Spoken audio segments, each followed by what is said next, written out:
So United take on Brentford in the rearranged fixture, and pressure is mounting on Ralf Rangnick only 6 or 7 weeks into his tenure at Manchester United. Is it time to get worried?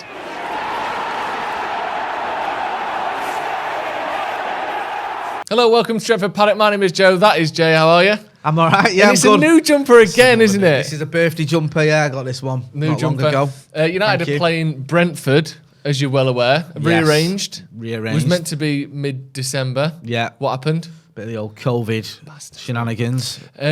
It's not been great, has it, recently for Man United? We're sat here, sort of reanimated corpses after watching that second half performance against Aston Villa. Weirdly enough, the first half, one of the best first halves we've had under Rangnick. Yeah. The second half, as bad as ever. Yeah. Obviously, surrendering that 2-goal lead. There's been a lot of talk about Ralf Rangnick, how the team is adapting or how they are failing to adapt to his systems at United. I can't imagine him being sacked before the end of the season just because of the nature of the role he's doing. But when is this going to turn around? Can this turn around? Are we ever going to see gegenpress, high, fast, intense football played by these players, or are we just going to be limping to a draw, holding on for a win here or there?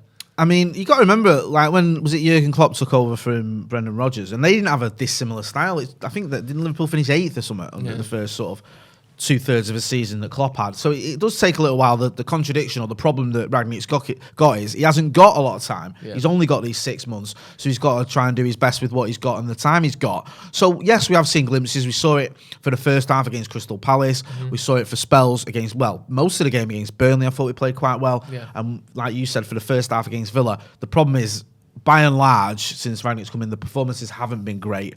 We've got some results. Other results have been disappointing. And I don't know if pressure's the right word. I don't think he's going to get sacked or anything like that. But in terms of being able to win us a trophy and being able to show us what he's made of, certainly in terms of being able to give himself a chance of having the job permanently, I think he's up against it. I think some of these players have really got to try and step up, though, because regardless of whether it's gegenpress or it's under Ollie or whatever, we're seeing basic errors. We're seeing poor passes from 5 yards away or whatever. That's nothing to do with the system. That's just lapses in concentration and players not performing to the levels we expect from him. I saw a video of Crystal Palace's goal that they scored at the weekend, and it's they put it out on their Twitter, and it's every player touched the ball, and it starts with the ball bouncing around in their half, and they head it down and pass it around the defence round, and then up through the midfield and out wide and back into midfield and out to the other side and back into the box, and they score. I thought, I can't remember the last time United played a move like that. Second half against Villa, we couldn't put 4 passes together. Yeah. And players of the quality of Crystal Palace's players, which no offence to them, but it's Crystal Palace, are capable of doing that. So this thing of Fred can't pass, which we've seen he's obviously not great at passing. McTominay, these players can make a 5-yard pass. Yeah. They can do, because as bad as they might be for Man United standards, they're still better than Crystal Palace's players. Yeah. And yet they're passing, I know it was only against Brighton, but it's still Brighton. We struggle against every team we play against. So why can they do it and we can't do it? To me, this is more than just a quality thing. Because we saw this team finish second last season. And yes, Liverpool had injuries. Chelsea were up and down with managers. But there's still a competent set of players there that have only got stronger with the addition of Ronaldo, Sancho and Varane. Why can't we keep it up for 90 minutes? Because how can the first half be pretty good and the second half be so bad, looking like amateur players positionally, work rate-wise, passing-wise? How is that possible? Do you think it's just a mental thing? It might be fatigue. It might be the fact that they're giving it, the sort of trying their hardest, or they're using all their energy in the first half or whatever. I mean, I'm asking a question rather than saying that. I don't know. And maybe they're sort of running out of steam in the second half, and then your concentration starts to lapse because you are knackered. I don't know is the obvious answer there. It's just something that has to be addressed, because we've got a relatively we're in the middle of a relatively easy run now. Yeah. That was one of the sort of advantages of when Rangnick came in. We had these games against the bottom half of the table. Once we're getting into sort of February, especially in March, then you're starting playing the top end of the table. Then you've also got the Champions League games against Atletico Madrid. You've got much higher level of opposition. And if you're struggling, no disrespect to them, if you're struggling against the likes of Wolves and the likes of Norwich, Villa. I know we beat Norwich, but it was a poor performance. Newcastle, how are you going to get on against the likes of Atletico Madrid, Manchester City, Liverpool, those types of teams? That's what the real worrying thing is. Are we going to kick in and kick on in time for these really tough fixtures? Because we can't afford to go getting battered again. Do you think we will? Do you think we'll have a style of play where it seems to be replicable and understood by the players by the time March or February roll around? Honestly. Maybe it's my heart rather than my head answering this question. I think we will to a certain degree. I don't think we're going to be in a situation like everyone uses Chelsea as an example last season where they brought in Thomas Tuchel and then they get to the FA Cup final and they win the Champions League and it's like, oh, look at what he's done. He's amazing. Everyone should do that when they come in. That's not how it works when you bring in a caretaker manager. A lot of the time, he's just got to stop the rot. That's why your manager got sacked in the first place. So the caretaker comes in and just tries to stop the rot and turn things around a little bit. And I think that's what we're going to really realistically expect from Ralph Rangnick. I'm just hoping that with each game, even though the performances might not be amazing, I'm hoping we're getting closer in terms of where we need to be, in terms of understanding, in terms of fitness. I hope Ralph Rangnick's getting it closer himself, where he can see certain players are up for this, certain players work in my system, certain players know what to do and can understand what I'm asking of them, and other players can't. A quick word from our sponsor, Profit Accumulator. Profit Accumulator is a website that teaches people how they can make extra money doing something called matched betting. The gambling industry is fierce and bookmakers compete against each other by making crazier and crazier sign-up offers in order to get your business. Crazy stuff, isn't it, Jay? It is crazy. Profit Accumulator's dedicated team looks at these sign-up offers and presents them to you so you're able to use those offers against each other to produce a profit time and time again. It makes sense. The system makes sense. It'll make sense. They've had over 150,000 even more customers to date, so definitely go and check them out. You can earn up to £45 using their 100% free trial. No card details are required, so it really is a no-brainer and definitely worth checking out if you're looking to try and make that little bit extra. Talking of certain players, Yep. Bruno Fernandes got 2 goals against Villa. Yeah. He's been one of those players that's kind of been sort of lumped in with this sort of out-of-form crew, Yep. which seems to consist of Shaw, Maguire, Wan-Bissaka, Rashford primarily. Yeah. I mean, Pogba's another one, but he's just not, out of the picture rather than out of form. Yeah. But those guys who were anywhere between good and excellent last season have been anywhere between bad and awful this season. And Bruno's kind of just been thrown in there as well because he's not been at the same standards as he was last year. But I think some of that is slightly unfair. What do you make of the criticism of Bruno? Because he's been, Ronaldo got all the goals in the Champions League to get us through. Great. He got all the assists. He got 6 assists in those group stages. I think he's got 16 goal involvements in 26 appearances, which isn't Bruno levels, but is better than most attacking midfielders in the world. I think he's had a bit of unfair criticism. What do you make of it? Yeah, I mean, I understand why people will criticise him, because he is so talented. Yeah. And you expect more from Bruno Fernandes than perhaps you expect from, I don't know, a Fred or a McTominay or a Van der Beek or a Jesse Lingard or whatever, because Bruno, since he's come in, has been pretty phenomenal, hasn't he, for Manchester United, certainly in terms of his numbers. I do feel, though, it goes a little bit OTT. I always feel with Bruno, part of the problem is when things aren't going well and when he hasn't got the players around him that are performing, he tries to do too much. He's always trying to look for that sort of Hollywood pass or that big pass. He's always trying to create a goal, have a shot from distance when he shouldn't. I think that's been part of the problem. But I always think that Bruno Fernandes, for me, isn't the issue at Manchester United. Yeah. I think you can pick about another 7 or 8 players before you get to Bruno. I think if you look where we need to strengthen and players that need to step up, okay, he's not been as performing as well as he has done for United in the past, but he's still performing at a level that's a lot better than his teammates. I think there's far bigger issues at United, and there's other players where you look at their performances over the course of this season, they've been pretty abysmal. And I wouldn't say that about Bruno Fernandes. I know that sounds like a very low bar, but I don't think Bruno Fernandes is one of the main issues at United. I think we've got other players that need to be looked at first. Yeah, and I think he does sometimes sort of get lumped into that, doesn't he? Yeah. Go on then, give your predict 11. You've had a go at some players there without naming them. Yes. Back it up with your predicted 11. Right, well, the back 5, I've gone with, I've got Luke Shaw's back in, obviously. David De Gea, says speaks for itself. Varane and Maguire, Delo. Then you've got McTominay and Fred. This, again, it's predicted. I think if those two are available, I think Rangnick will go with him. He's played him before. Matic, I don't expect him to play again this week. Year. I know he played. He looked dead on his feet, didn't he, the other day? Jadon Sancho had a little cameo, didn't he, against Aston Villa. I don't know what's going on fitness-wise or anything, but he should be fit to start this game now, and I think he needs to start showing why he was brought into the team, because the season's almost getting away from him. We're halfway through the season now, and other than a little purple patch, we had a few games where he did a little bit. He's not done a lot. Now, I'm not saying I don't believe in him or I think he's a waste of money or any of that, but he needs to start doing something this season because we need him. We need someone like Jadon Sancho to perform at the levels so far, then? I think it's for whatever reason, I don't think it's gone as well as we hoped. Yeah. I think, I'm not saying he's not a good signing or that we shouldn't have made that signing or anything like that. And I think we have seen glimpses, especially, look at the Chelsea game, for example, where he played well and got his goal. I just feel like his season's not quite got going. That's how it feels. And I still feel like that now. And he was a little bit unlucky against Villa because he was about to come on at 2-0 up. And you think, okay, 2-0, bring him on, try and keep hold of the ball.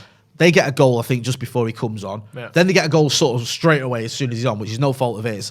And then all of a sudden, it's almost like backs to the wall a little bit. So I just feel like he needs a consistent run, not just of performances, but also starts as well, because he has been in and out of the team quite a lot. Bruno, we've spoken about. Ronaldo and Greenwood. I think Cavani needs a rest as well. He looks a bit knackered. He's looked a bit knackered last few games when he's played. I think he's playing a lot of football at the minute and might need a little bit of a breather. Marcus, we've spoken about him, me and you, quite a lot. I think him having a proper rest would help him. So I've gone with Mason Greenwood and Ronaldo. Okay, great. Moving on to my team then. We've got, to be honest, it's a very, very similar team. Yeah. 2 changes from your team. The changes are, I brought Wan-Bissaka in. Yeah. As much as I think Delo is better than Wan-Bissaka going forward, and he is, I thought he was exposed against Villa for their goals, and I just think it's one of those things where you go, well, he didn't do anything wrong. The ball, they played the ball behind him. What can you? But a good player, that ball is in a different position, and the ball doesn't get played behind him, and that's the thing with Shaw at left back as well, which is why I haven't picked him. You've also gone for Lindelof, haven't you? Yeah, I've gone for Lindelof, so it's 3 differences, sorry. Yeah. The reason I haven't picked Shaw is I just think too much happens down his side when he plays. Right, and you go, it's not his fault, he's not, but be there. Yeah. Be there for the cross. Do stop the cross. And I think Wan-Bissaka does that obviously much better than Dalot does, and I think Tellers does that to a certain extent better than Shaw does. And when Shaw's out of position, you don't, like I said, you don't really always notice it because, well, he's not stopped the cross, but, he can't be everywhere. But you should be better than that. And I think you saw that a lot when Ashley Young was at right back. I think we've just, at the minute, I think in fullback-wise, we've got 4 options. Obviously, you've got Tellers, you've got Dalot, you've got Aaron Wan-Bissaka, you've got Luke Shaw. And at the moment, I feel like the average of all of them is at best 6 out of 10. Yeah, I do. I don't feel any of them are shining. No. People go, Dalot's been an improvement on Wan-Bissaka, or Tellers has been a step up from Shaw. It's fine margins. I agree. It's not like they've set the world alight. And I don't think Luke Shaw's anywhere near as good as he was last season. No. I don't think Aaron Wan-Bissaka is anywhere near as good as he was in his first season at United. And I just feel like we've got 4 6 out of 10 fullbacks at the minute. Yeah, I agree. And that's a big worry for me. But I think I've gone with the 6 out of 10 fullback in Wan-Bissaka that is 8 out of 10 defensively and a 4 out of 10 attacking. Oh, that's rather than the one that's a 5 out of 10 defensively and a 7 out of 10 going forward in Dalot. Just because I think after dropping a 2-goal lead is a big problem. Yeah, that's a big problem. So I think we need to avoid that. And Lindelof, I think, Rangnick said after the game the other day, or before the game the other day, Maguire's fit, but I just, I think Lindelof and Varane should play. I mean, it's again, you wouldn't have thought this obviously under Ollie because Ollie bought in Maguire, but now I'm not against that. I actually think Victor Lindelof's been probably our best defender. I know people may laugh at that and say Rafael Varane's put in better performances, but I just think in terms of consistency, I think Lindelof, it's a low bar, but Lindelof's probably been our most consistent performer this season in defence. So, again, it wouldn't surprise me if that happened. No. And then going forward, it's the same front 4 that you've gone for there. I think Freddie McTominay just play when they're fit, and I think McTominay's been our best midfielder since Rangnick came in, even though he's been inconsistent. I think he's still been the best of a sort of relatively bad bunch, but I do think he's looked good, so he stays in there. And the same on Rashford. I don't think dropping's a difficult thing because it's not always like a punishment thing. Sometimes it's this is the best way for you to improve and to have some time. So if he's going to drop him, which I think he should do, and I think he has, I think you give him 2 or 3 games off rather than 1. So other than that, it's the same. But it's that defence where the questions are at the minute, isn't it? I just worry that the defence you can change all you want. The people in front of them, we need better midfielders, don't we? We just do. And we're not going to win anything until we have a better midfield. Every time you sort of think that one of the midfielders has stepped up. We saw Fred against Crystal Palace and Arsenal was very good. Yeah. McTominay against Burnley was very good. Yeah. And then we have performances like we have against Newcastle or Wolves or whatever, or Villa in the second half where you think, what's going on here? You need a level of consistency. And it's throughout the team as well. It's not just the midfielders. But there is, it seems to be this sort of boom and bust attitude or situation with the midfielders where 1 minute, McTominay against Burnley, for example, fantastic, especially in that first half. I was like, oh my days. And then against Wolves, terrible. Yeah. And it's like, we've had that so many times this season. You just can't have that with your midfield. You need a bit more reliability. So I'm hoping, I keep saying this, I sound like a broken record, I'm hoping we can see the performances we have seen in times from both Fred and McTominay on a more consistent level, because I think if we did that, we saw that, then we'd be in much better shape. Yeah, definitely. Right, let's move on then. Let's have a little chat about Brentford. You see the last 5 there, lost 3 of the last 5. Most recently, a 3-0 loss to Liverpool. They're in 14th place, but they're only, they're on the same points as Villa, who we've just struggled against twice in a row. Beat Villa, aren't they, as well? Yeah, exactly. So the fact that they're in 14th isn't much of a marker that United are going to find this game particularly easy, is it? No, I mean, it saddens me to say it, but you look at that 1-0 loss to City as well. Yeah, that's almost you give them a bit of credit for that. Yeah, do you know what I mean? Because of how good City are. There's nothing. I think the 3-0 loss to Liverpool, it's not like that's an embarrassing thing. No. I've seen them a few times. Obviously, the opening day they got that big result against Arsenal. Look, the lad. I know we're going to get into a couple of their plays later on, but Tony. Although he's not prolific, he's not prolific by any stretch of imagination. I think he's only got 4 goals, but he's very good on the ball. Yeah. He's a handful as well. He's one of those players, those strikers, attackers that you wouldn't like to defend against. And I think that a lot of the good sort of attacking play that Brentford produce comes via him. So he could cause us problems if we're not at the races, because we've seen players, well, basically any player this season. We've seen players like, was it Dennis for Watford or whatever? Yeah. Players that have barely done anything this season find the mojo against us. So it wouldn't surprise me if Tony causes a few problems. Yeah, going to be difficult. Give me a score prediction then. I'm going to go 1-0 to United. Come on. I know. I just feel like we might just grind one out. It might be one of those where it's a long evening for me and you. When's the last time you spent a long evening grinding one out, Jay? Be honest. Evening. It was your birthday recently. Evening was last night. If you count mornings, this morning, Jesus. Prolific. The guy doesn't stop. No wonder you got blisters on your palms. I'm going to go 2-1 Manchester United. I can't see us keeping a clean sheet, but at some point we've got to start scoring goals with this attack. It's just a shame, innit? You just don't feel excited or optimistic. I don't want to come in, you could come in and usually I'll throw like 6 or 5-0 or whatever. You don't care, but you got to be realistic in where we're at in a minute, and it just feels so underwhelming at the moment. And when we were talking there, I mentioned Liverpool and City earlier, and it's like you're almost giving teams credit for not getting battered by them now. Whereas with us, we just can't get a run of games together, run of results. And even performances, and even against some of the lower teams. Look at teams that are fighting relegation this season. Yeah. You look at Newcastle, you look at Watford, you look at Norwich. Yeah. We haven't performed against any of them. No. And it is. Oh no, we did it at Newcastle, Old Trafford, but you understand what I mean about away. So it is really disheartening. Yeah, get your score predictions in the comments. Yeah, I'm going to go 2-1. Jay's going 1-0. Let us know your thoughts in the comments below. Give us your predicted 11s as well. Is it going to be a change one? Are we going? We've got a lot of games. 3 games in 8 days. It could well be more rotated than we're thinking. Let us know your thoughts in the comments below. Also, if you aren't subscribed, hit the subscribe button. We're going for 700,000 subscribers. So hit the subscribe button if you aren't subscribed. And also, if you aren't a member, click the join button. Loads of members benefits, behind the scenes videos, extra videos. You also get access to our members only chat as well. There's a great community there. People chatting about Man United football. We get stuck in all sorts of good stuff going on. So click the join button and you get access to all of that. Thank you very much for joining us. We'll see you in a bit.